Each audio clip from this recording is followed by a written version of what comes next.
BBC Sounds. Music, radio, podcasts. You're about to listen to another episode of the food programme.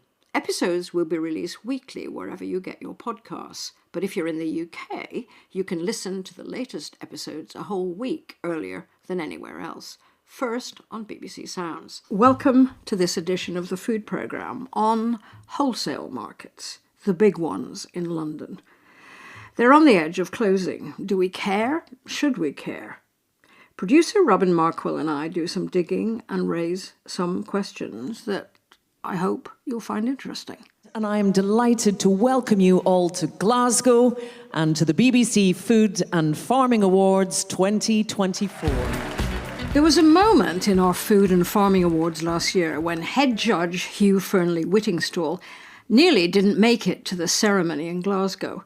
We were in the Old Fruit Market, a grandly handsome former market hall in the city centre, but it's a miracle, actually, that we're standing here together, because I was practising my Hugh Fearnley-Whittingstall imitation, because I didn't go to public school. But anyway, he got in a taxi and he was taken to the actual fruit market, just 10 minutes outside Glasgow.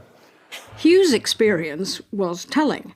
Glasgow's new fruit market is close to a motorway on the outskirts of the city, a trend all over for many good practical reasons: transport, pollution, property prices. A trend after long rumbling threats over many years that's now come London's way.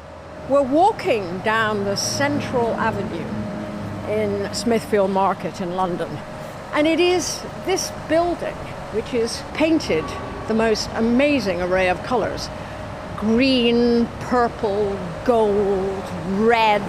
It's constructed in the mid-19th century by the architect Horace Jones, who also did Tower Bridge. And it was a temple to meat. You know, it's a great iron girders and all these bright colours. And from this Central Avenue are these corridors going through these highly elaborate gates, sealed off with plastic strips, where the meat trading goes on. You know, no longer can you smell the meat, see the meat, but it shows how important meat and markets were to London, that something so grand was built here. And it says empire, money, power, and the importance of food, because it wasn't just a meat market, it was also fruit and vegetables. And food was central, and it's in danger of closing. First tonight, is this the beginning of the end for two of London's historic markets? At a private meeting this afternoon, the City of London Corporation decided to end its responsibilities to operate a market at the Billingsgate and Smithfield sites. Well, what we're hearing is that it will almost certainly be a historic moment for London. It will almost certainly mean the beginning of the end for those two markets at Smithfield and at Billingsgate. We've got three markets. We intend to keep Spitalfields running, but the other two will be closed down. We've negotiated with the tenants. We're supporting them to relocate to other parts of London. This is a programme made at a significant moment in the story of how our food reaches us. Early in February, Professor Tim Lang of the Centre for Food Policy, City University of London, published a report on just how well Britain is prepared for disruptions to our food supply. Just in case, 7 steps to narrow the UK's civil food resilience gap. My colleague Dan Saladino is currently making a programme about what Tim Lang found, to be broadcast shortly. Powerful stuff. That raises the question here: how does closing big, publicly visible wholesale markets help ensure resilience in our food supply? The once mighty wholesale markets in our cities may be diminished now with the rise of supermarkets, but the UK's largest wholesale meat market at Smithfield and our biggest inland fish market at Billingsgate still play a huge role in supplying independent shops, cafes, restaurants, canteens and more in London, the south of England and far beyond with fresh produce. These giant food hubs are run under Royal Charter by the City of London Corporation. so it's taking an act of Parliament to allow them to close. If Parliament gives the corporation permission, both sites could close in 2028, and that will disrupt food supplies reaching places that grand plans rarely take into account, places like London's local street markets. So I went round, I spoke to all the fishmongers, and what I found is out of the 5 fresh fishmongers, 3 of them said they would close. If they finish the market, it's not easy to survive. Obviously, I hear that they want to close it down, and we worry about where we can get the fresh fish. The ones that actually won't be okay are the small ones. The guys who go down to Billingsgate, they can't afford to buy loads and loads of different kinds of fish. They'll go and they'll buy like 1 box of this and 2 boxes of that. Just where the traders at Smithfield and Billingsgate go next is unclear. Early on, Dagenham on the London outskirts was the chosen place, but after first supporting the move and spending a lot of money on it, the City of London Corporation deemed it unaffordable and withdrew its financial support. In its most recent annual report, the corporation declares a reserve of £2 billion. But before we look to what lies ahead, let's look back to what it was, to a market Daniel Defoe in the early 18th century called, without question, the greatest in the world. My name's Dr. Matthew Green. I'm a historian and author of Shadowlands, A Journey Through Lost Britain, and I lead the London Night Walk. So we're in Smithfield, and the streets and alleys around here are an index of the kind of trade that went on. They're all animal themed. So we have Cowcross Street, we have Cock Lane. There used to be Meal Yard, there used to be Goose Avenue. You see all these on the kind of old maps, but it's really a sort of palimpsest of all these carnivorous transactions that went on here, and everything branches off from this kind of circus, really, of Smithfield. So we're looking at the one side of the Smithfield facade, which is very impressive. The remaining bit of what you call the flat fields, Smithfields, I mean, that's all that's left. Yes, the relic of what Smithfield once was. Think about what's left of the medieval city. It's almost a city of silence, but according to Dickens, on market day, this was the loudest place in the whole of London, apart from Parliament. He said it's just the hoarse cries of the drovers, the squealing and the neighing and the lowing of the kine, the poor animals, many of which were in agony, and just the kind of clamour of drunkenness from the pubs, the roar of the trade, and much more. It was this kind of hellish cacophony which would ensnare you, along with the smell, the kind of hellish miasma, which you can imagine, riverines of urine, as Dickens puts it, and dung. Like, you barely get through it alive. Smack bang in the middle of, the effete metropolis. Matthew, when you wrote about Smithfield, about the coming demise of Smithfield and also Billingsgate, you also talked about that time when Smithfield was a place where human beings were slaughtered, not just animals, and we're standing in front of the memorial to Sir William Wallace, Scottish patriot. There's always the Scottish flag and flowers here. Tell me a bit about how this area was used for that. Well, you're quite right. It was a place of human slaughter as well as animal slaughter, and all sorts of unspeakable things went on here. William Wallace, as you say, was hanged, drawn, quartered, disemboweled on this very spot, but also witches were boiled, coin clippers were buried, the Protestant martyrs who were roasted alive, of course, by Queen Mary, that happened over there. And she used to loom large. You see her frightening silhouette in the window of that timber-framed gatehouse as she munched her roast chicken and wine and watched their blood boil. But it's very graphic stuff, but that's what Smithfield is all about. And beyond that, on the other side of the field, you would have just had this enormous, what was called an Armageddon of abattoirs and gut scraperies and bone-boiling houses and slaughter sheds and tripwires. And you would have heard just the immense sound of London devouring the countryside as thousands upon thousands of cattle, pigs, geese, turkeys, you name it, were slaughtered over there. So there was human cooking, if you like, and animal slaughter. When you hear those stories, you almost can't be sorry that the market is about to move. I mean, that market is a very different place now, but the history is horrific. Yeah, I sort of have mixed feelings about it because Yeah, you do empathise, of course, with all the animals that were herded here, and it just appalling conditions. And by the Victorian period, Dickens wrote about this, and lots of other campaigners. Just the way that the animals were crammed in to pens and corralled into these frightening ring droves, and there were just scenes of kind of bovine pandemonium. So that was all horrific. It's good that that has stopped, but at the same time, you do feel like you're losing something in London, because Smithfield Market is a tradition that goes all the way back, I think actually a lot further than people generally think. I think it was probably here in the 7th century. So it's older than the Tower. It's older than the gallows at Tyburn. It's older than lots of things that we think of as part of the fabric of London's history. So that is sad.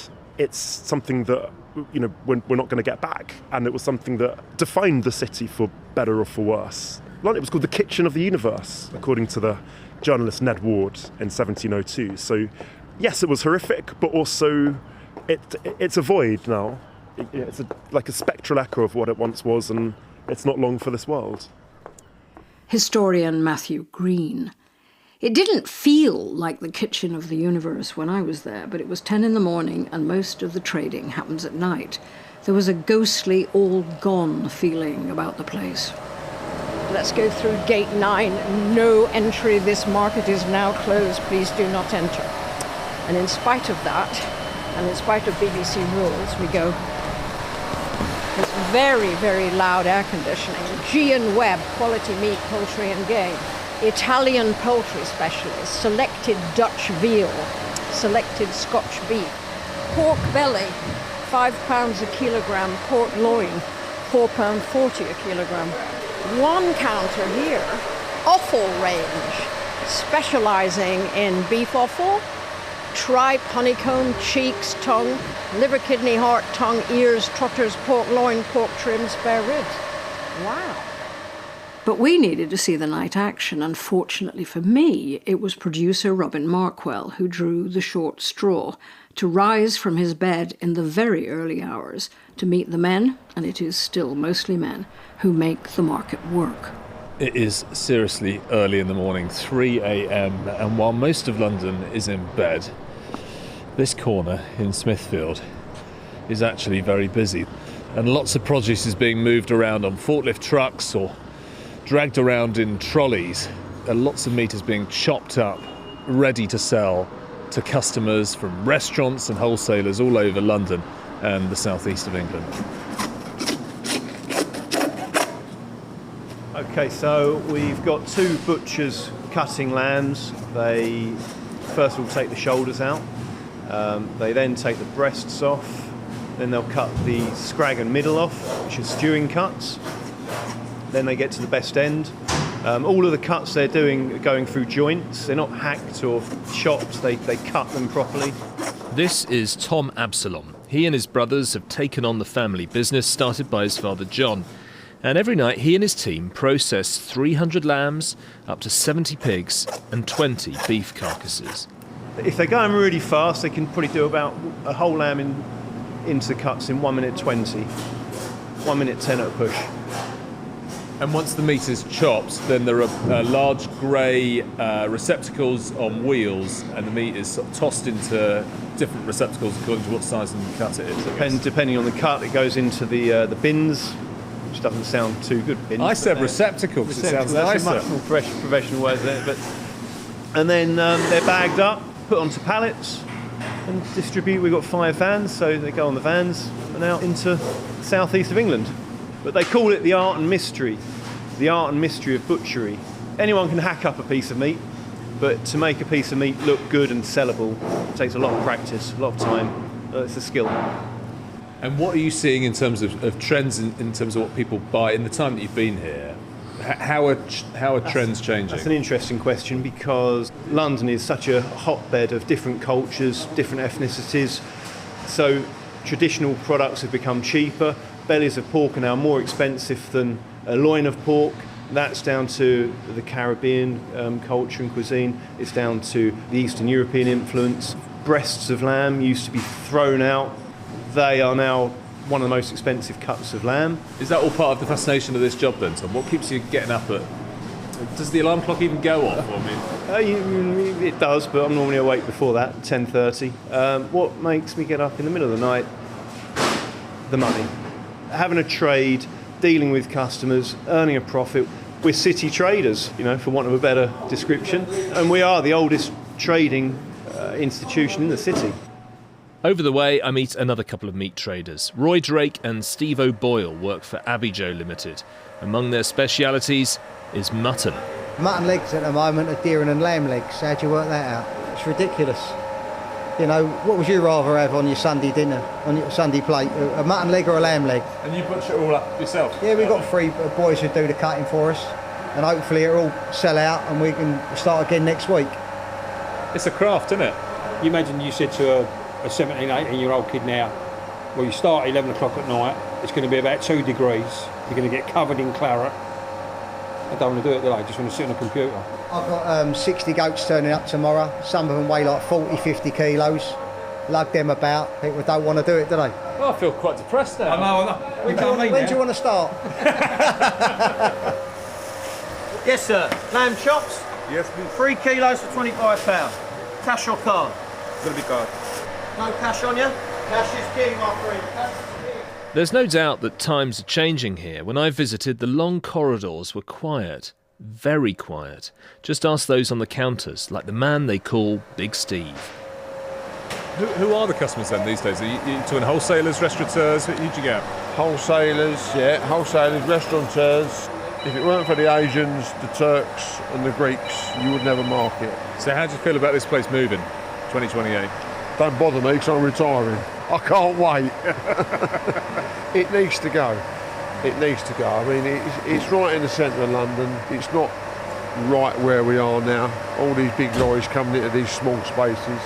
For some people, you're looking at, with parking, probably near on £80 a day to come to work, which is ridiculous. When you look at it now, there's nobody here. 5-6 years ago, this place would be full, Now, they can get it cheaper, going to the supermarket, going to their local butchers. They don't have to come up here and get it. A lot of people just come up here to say, I've been to Smithfield Market and bought my meat. Cheers, Greg.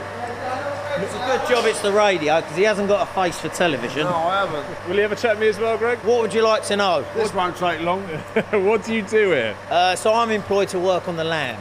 And you are? Triple G, they call me. How do you feel about it moving away from here? Because you're Where still... are we moving to? We're not even sure yet.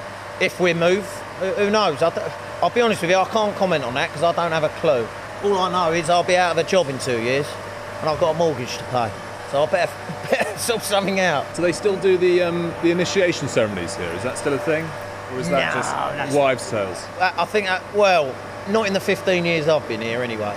I have seen, for example, someone gets engaged or a couple of days before the wedding, they collect all the offal blood and jump on them, strip them and pour all the cold blood over them and that. But I haven't seen that in a good few years.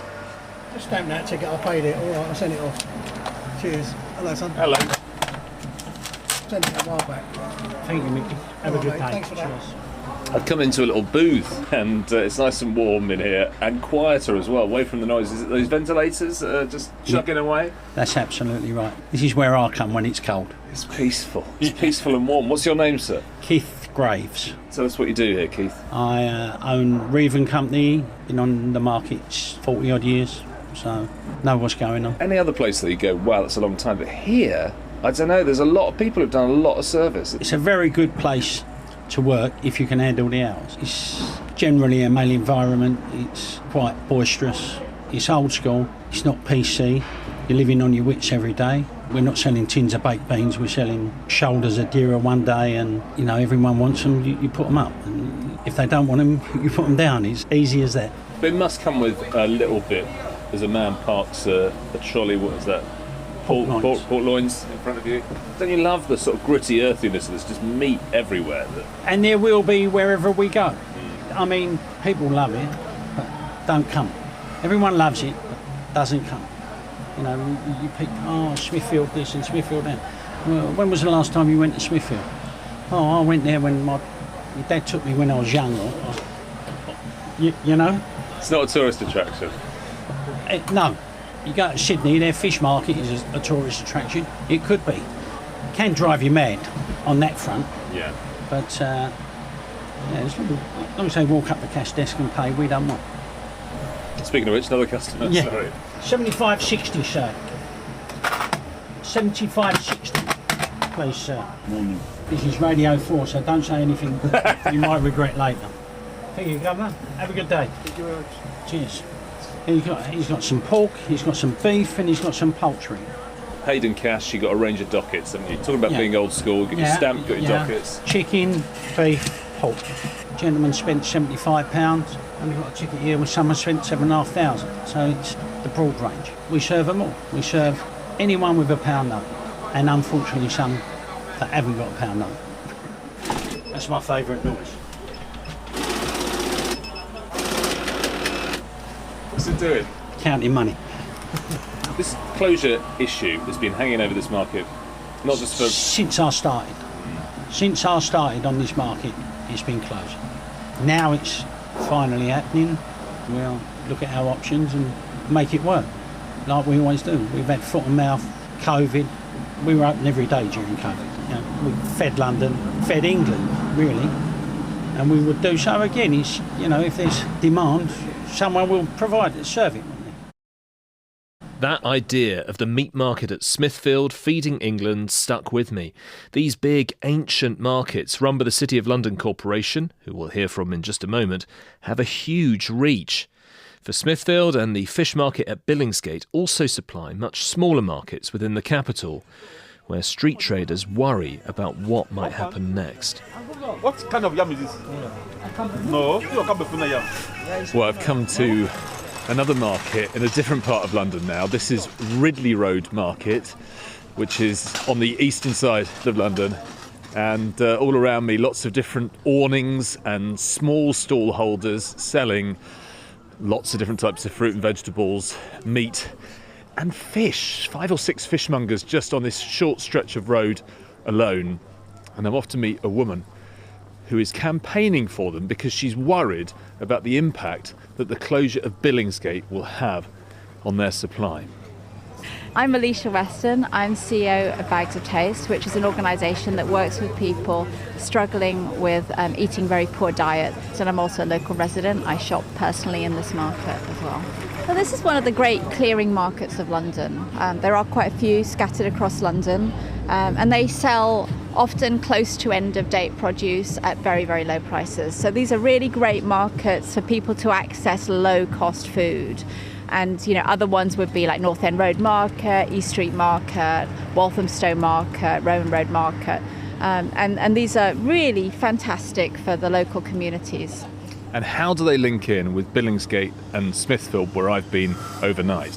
I went round, I spoke to all the fishmongers, and what I found is out of the 5 fresh fishmongers that were selling fresh fish on the market, 3 of them said they would close. And I suppose the City of London would say, well, there'll be new suppliers, won't there? New networks, new ways of getting fish to markets like these ultimately. Yeah, what's really interesting here is when I spoke to all the different people and they said, what are you going to do? And some of them said they were going to be okay. The ones that were going to be okay were the bigger ones. The ones who had already got relationships with wholesalers and were big enough to command a decent price and have a good relationship and get deliveries from the wholesalers. The ones that actually won't be okay are the small ones.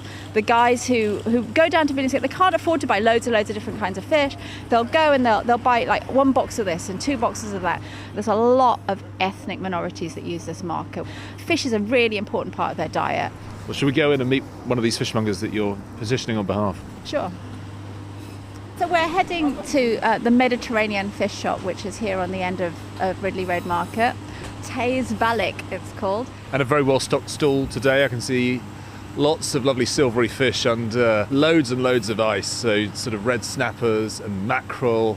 Maybe that's a bit of bream in the corner there. Yeah, bream, sea bass. They've got it all here. Right, so this is Aras. Hello. Obviously, I hear that they want to close it down, and we worry about where we can get the fresh fish. Do you get all your fish from Billingsgate at the moment? All the fresh fish I get from Billingsgate. If they don't open another market from us, it will be a big problem. We can't survive it. We need to shut it down and we go home.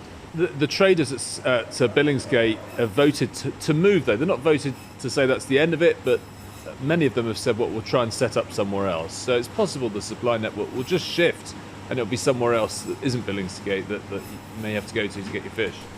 If there is in somewhere else places, Billingsgate, so that will be okay, no problem. But if they don't want to open other places and they shut down Billingsgate, obviously this is a big effect of the business. And I suppose Billingsgate on the east side of London, as you're on the east side of London, is quite handy for you. It is. Obviously, it's only like 10 to 15 minutes to drive. I hope they don't close it. We have a small business. We need to run it to support our family. So I'm Chris Hayward, and I'm the policy chairman and the political leader of the City of London Corporation. Why have you taken the decision then to go ahead and close Smithfield and Billingsgate markets? Well, there's lots of reasons behind our decision. But firstly, there has been a decline of markets in recent years. If I just give you the numbers that Smithfield, for example, at its historical peak was handling 500,000 tonnes of meat, and today it's handling 100,000. And similarly, Billingsgate was handling 120,000 tonnes of fish at its peak, and it's now handling 20,000 tonnes today. And frankly, the sites as they are require, if we were to keep them, huge investment.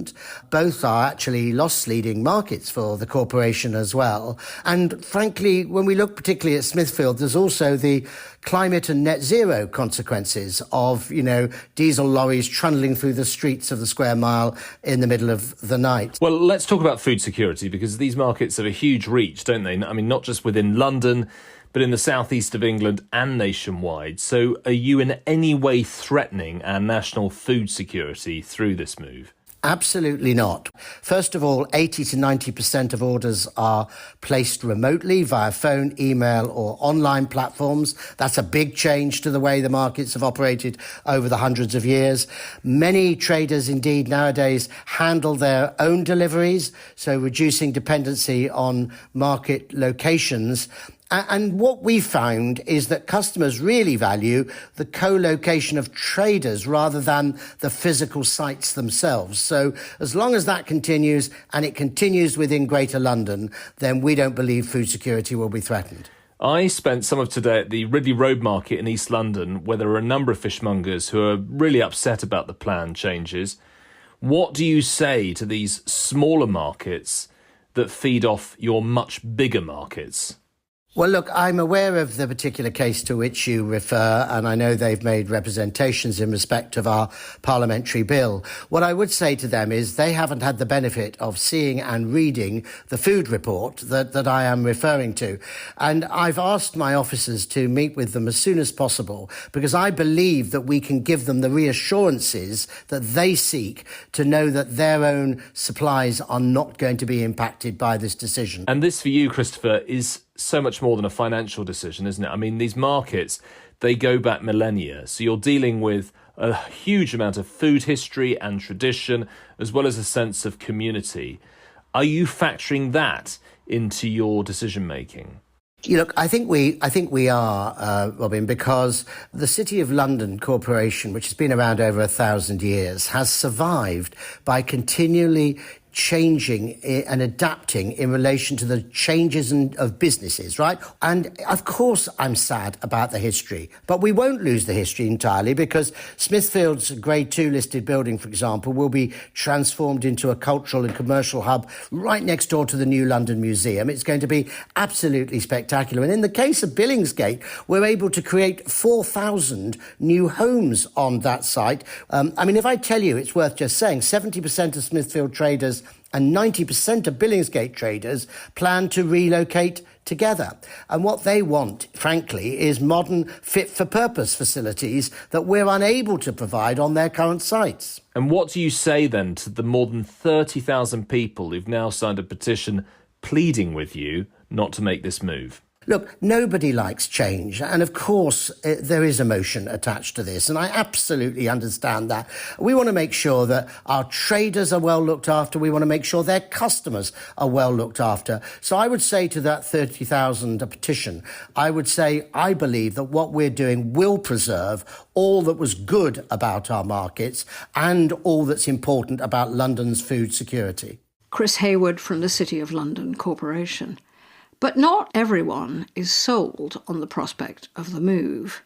Round the corner from Smithfield, in the St John restaurant, known for its nose-to-tail eating, though they also do a fine line in vegetables, I talked to a writer and an academic who both take a longer, rather different view. My name's Carolyn Steele. I'm a recovering architect and the author of 2 books called Hungry City and Citopia about how food shapes our lives. I'm Tim Lang. I'm Professor Emeritus of Food Policy at City St George's, University of London. And the inventor, almost, of the study of food policy in Britain, Tim. What do you feel about the closure of Smithfield and Billingsgate? I feel, to be honest, very contradictory about the closure of Smithfield and Billingsgate. On the one hand, if you're donned an animal welfare view, you think, well, this is a legacy of the past when cattle were driven down these streets behind us through St John's Arch, very beautiful, still there, to Smithfield to be slaughtered in unhygienic circumstances. The departure of that is kind of, well, we've moved on. We need a better and new food policy. On the other hand, it represents the further concentration of power and control in the food system. That this is an area of London which has contributed food supplies to small businesses, to small shops, small butchers, small fishmongers. But with them going, it represents a transition from the past, but without any clear view about the future. It almost seems, reading the report, an acceptance that supermarkets, corporations should run the food system, and it's not of any real value that there should be any other sources of food. The notion is that you can, as I've called it many times, leave it to Tesco et al. And that 9 companies that dominate, will have 94.5% of that take-home retail food market, that's okay. And to be fair, it was them who actually bailed out the country by going to the government in COVID and saying, we really need to start talking about what's the food supply in this crisis, Prime Minister. So there is a lack of planning, a lack of thinking, a lack of thinking about the public's need for food. You've got to have a more, what the resilience theories call a more distributed food system. Why? Because you need to build what they call redundancy, so flexibility, looseness, storage, things like that. They don't exist anymore in a just-in-time food system. Storage is gone. Carolyn, what do you feel about the imminent demise of these 2 markets, especially Smithfield? I mean, we're sitting within almost spitting distance. Moving distance. Yes, moving distance of the market in a restaurant that was actually set up to echo. You know, it's got a pig on the restaurant sign. Well, I think it used to be a slaughterhouse, actually. So, I mean, all the shops down this road, as Tim very eloquently just said, you know, St John Street is shaped like a herd of cows because, you know, tens of thousands of animals were herded down this street to be slaughtered in this area. Now, I mean, Tim's right, there's sort of ambiguity about this, but I mean, my reaction is primarily emotional, oddly.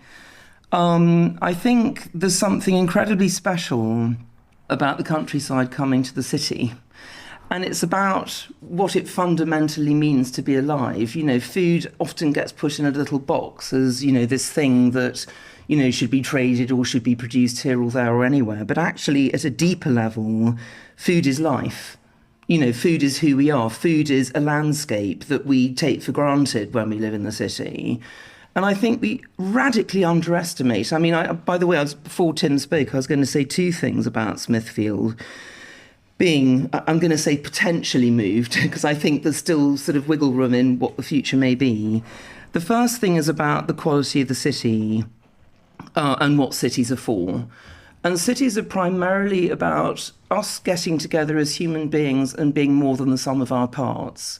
And this requires sociability, and this requires shared, you know, common needs, and food is the greatest common need that we have. So it's no accident that historically the great markets of London, like Smithfield and like many others, like Billingsgate, that are now being lost, have been centres of sociability, of trade, of politics, of protest, just of, civic life in all its richness. And I think we really risk that being lost. We've got enough Covent Gardens, we've got enough places to buy Louis Vuitton handbags, and for me, there's a very, very strong argument for keeping an element of food trade here, and I think it could be part of a future vision of how London feeds itself, which feeds directly into Tim's point. My second point is that, exactly to go to the sort of resilience question, it seems to me that having central London food hubs that could be part of the more distributed system that Tim talks about is absolutely vital. And we just happen to have a sequence of governments going back quite a long way who just don't get food, don't think about food, have no clue how it happens. And I mean, Tim's leave it to Tesco et al. For me is leave it to the world et al. Because we've got a history of just being able to import food from all over the world. So there's just no sense, of the importance of growing the stuff ourselves. But it seems to me, if you look at any of the data, the sort of non-resilience of the world agrees that we have to be moving towards a much more local, regional, seasonal food system for all sorts of reasons that we can get into. And therefore hubs like Smithfield, which just happens by some miracle to still be here, having survived all the culls of the 1970s, which got rid of most of the central London markets, is an incredible opportunity to rethink the food system for the future. Just to sort of bring it back down to practicalities, Carolyn, some of the traders that producer Robin, spoke to when he stayed up all night to go to Smithfield, said their customer base was dwindling and they were finding it difficult to carry on with the congestion charge and ULEZ, which is a charge based on how polluting your vehicle is. Doesn't it make more sense for this place to move to somewhere with better transport links? Well, I wasn't against the idea of having an amalgamated wholesale market slightly further out. I mean, I think that makes a lot of sense. I mean, one of the interesting things about London, if you compare it, for example, to Paris, and it all comes down to geography, which then leads to politics, is that because Paris couldn't feed itself easily because the Seine is non-navigable, they always had a centralised food system that was regulated by the national government. And now they have Rungis, which is one of the biggest wholesale markets in the world, which is thriving and actually does still feed Paris. And of course, if you walk down a typical Parisian street, you will go past 3 butchers, 3 greengrocers, 3 bakers, etc., etc. So we've gone down a different route. We've gone down this kind of, as Tim says, leave it to Tesco route. And we also live in a culture that has forgotten the true value of food. So we've got used to cheap food, and food being something you fit around everything else in your life that matters more. So it's, again, as I say, it's upside down. But, this proposal's been ditched by the city because it costs too much money. What we choose to spend our money on is so weird in this country. It's all about making more money. It's never about the stuff that actually could kneecap us tomorrow. I mean, it's just so insane. I mean, the City of London, as you've read the report, argues that our appetite for meat and fish is significantly reducing. And their report, citing DEFRA, suggests that over the past 18 years, our meat consumption per head is down 20%, fish consumption down 25%. Vegetarian and vegan restaurants are rising up. So it's kind of like, well, it's inevitable. Doesn't have to just be meat and fish, though, does it? Didn't used to be. They had a general market at the end that was fruit and veg. This is the point. I mean, the hub is a hub, and it can bring food in from the country, whatever people want to eat. That can change. What can't change is if you stick a ruddy great office block on that thing, that's over. It would be easy to see the closure of Smithfield and Billingsgate just as a London problem. And the northern listeners and southwest listeners would say, who cares? This is London. Let them have a bit of dose of what we've had. It's not like that. This is a symbol of what the British food system is or could be. And it's a symbol of whose values dominate. Is it just a narrow financial monetary value, or is it social and economic values in a broader sense? I totally echo that. And I think, if you look at the traders, these are often family businesses that are generations old. And actually dealing in things like meat and fish, this is not an ordinary profession. This is not something that your average, Gen Zer kind of thinks, oh, I know what I'm going to do. I'm going to go into the meat business. So this is a sort of historic inheritance just as important and probably more irreplaceable than the buildings we're talking about. We fail to value that at our peril. I've just returned from recording in Bradford, UK's City of Culture this year. And what is most striking about the city is the diversity of small shops and the fact that the very large Asian community there shop in those small shops. And they see themselves supporting the shops, the places where the food comes from. And the wholesale market, Tim, has a waiting list. It is packed. You know, I was there in the early morning, and what a busy place. But, you know, there's a waiting list for the wholesale market. Amazing variety of fruit and veg in particular. But that's driven by culture. We have this word in English from the Latin, agriculture. Actually, we're talking about food culture. We're talking about consumer or citizen demand. What you have in diverse, ethnically diverse, previous and immediate immigrant populations in an urban area is an understanding of what matters for food. You cook food, you don't get it out of plastic from a supermarket. We've got lots that we can learn from the diversity of British populations about what a good food culture is. It's about diversity. And it's also about joy and about family and about what matters in life. It's social cohesion, it's meaning, it's belonging, it's well-being, it's health, it's all of these things. It's not sitting around a telly, each with your own microwave meal at different times, eating off your lap. Tweeting about how miserable you are. Carolyn Steele and Tim Lang, thank you very much. The axe has been hovering over Smithfield Market for so long that you can understand the traders' scepticism that their time of butchering and bargaining in this corner of London will actually end. But if the Markets Bill passes through Parliament unaltered, then what was once the kitchen of the universe will move on, and London will reinvent itself once more. With more developer-led change, who can guess? The true value of what losing these markets mean is hard to calculate. It's easy to do the numbers, property prices and so on. But as Carolyn Steele and Tim Lang spelled out, what's harder is calculating what we'll lose in terms of our connection to food, to nature, to history, when our food supply is concentrated in a way invisible to most of us into fewer and fewer hands. Food is the ultimate essential service, so as decisions go for the City of London, they don't come much bigger. Thanks for listening. Producer Robin Markwell and I found it quite eye-opening to make this programme. We hope you had a somewhat similar reaction to listening. Let us know on social media, both Instagram and X. We are at BBC Food Prog. If you want to be notified as soon as a new episode drops, subscribe to the food programme on BBC Sounds and make sure you have push notifications turned on. We'll let you know as soon as new episodes are available.